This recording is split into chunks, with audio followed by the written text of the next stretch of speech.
Amanda Stoker is the Assistant Minister to the Attorney-General and the Assistant Minister for Women and Industrial Relations. She joined me earlier.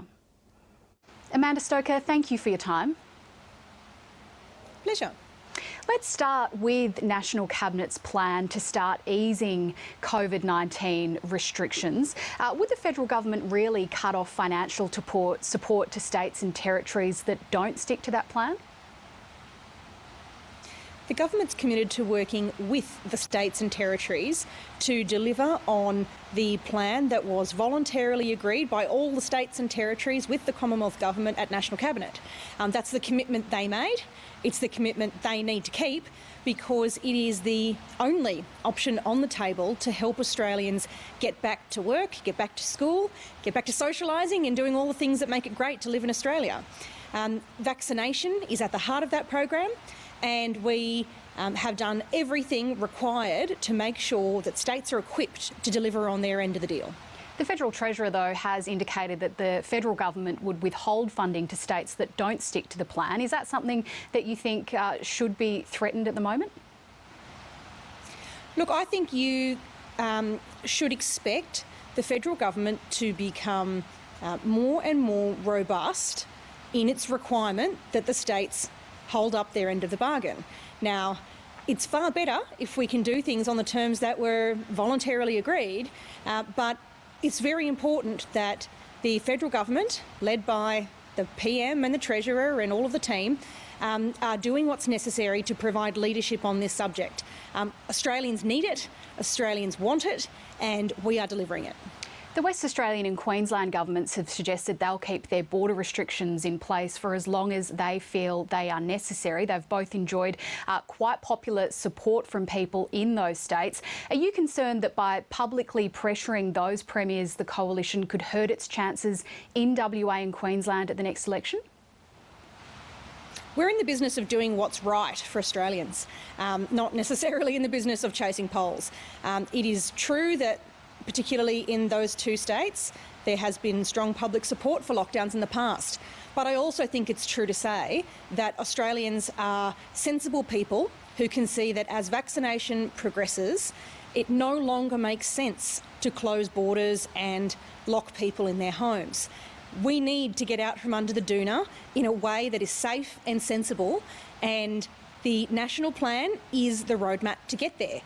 It is not okay for the Western Australian and particularly the Queensland governments to use lockdowns and border closures as a mask for the fact that they have incompetently managed their state hospitals.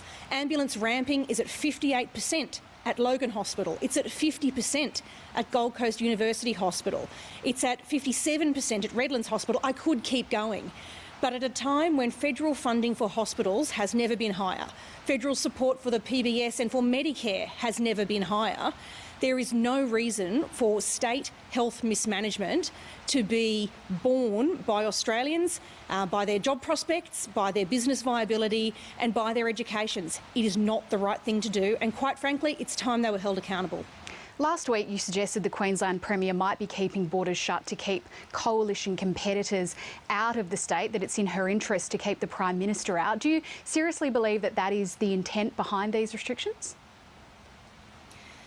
I think that the Premier is a canny political player, and she has not hesitated to play politics with the pandemic to date. And I'm calling on everybody in the state government to do what's right by Queenslanders rather than by their short-term political interests. Let's speak more about the vaccine rollout. Do you support businesses being able to demand proof of COVID vaccinations from their customers before they can enter a premise like a restaurant? It's a really difficult thing. We have a situation where it must be genuinely voluntary for Australians to decide which vaccine they go for and whether their health conditions, on the advice of their doctor and their conscience, are such that the vaccine's right for them. But you've also got restaurants who want to make sure, and other businesses too, that they can keep their staff and their customers safe. The way forward here, though, is much as was outlined by the Fair Work Ombudsman about 2 weeks ago. There's a sliding scale.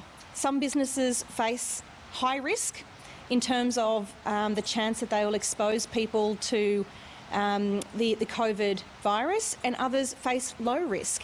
And what is reasonable in the circumstances is something you've got to look at in light of the particular circumstances of each one. But there's good advice available there from the Fair Work Ombudsman, and I encourage particularly businesses to access it and rely on it.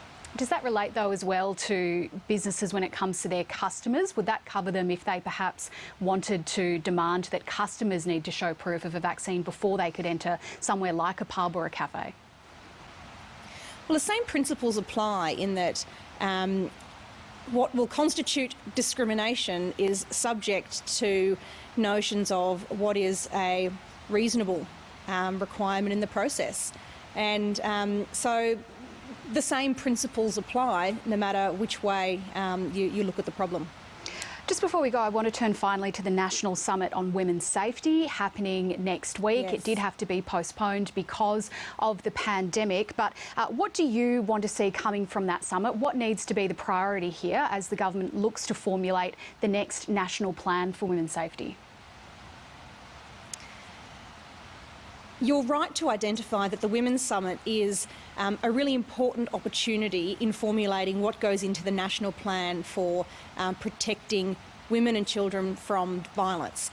And it's a really good chance to bring back experts in the field, people who are providing services on the ground, and people who have experience of violence and of helping perpetrators through it, to make sure that we're working from the best evidence base, that we really understand what the best tools we have at our disposal are, and that we are addressing the problem in ways that are practical and meaningful and represent really good results for the public's taxpayer-funded investment.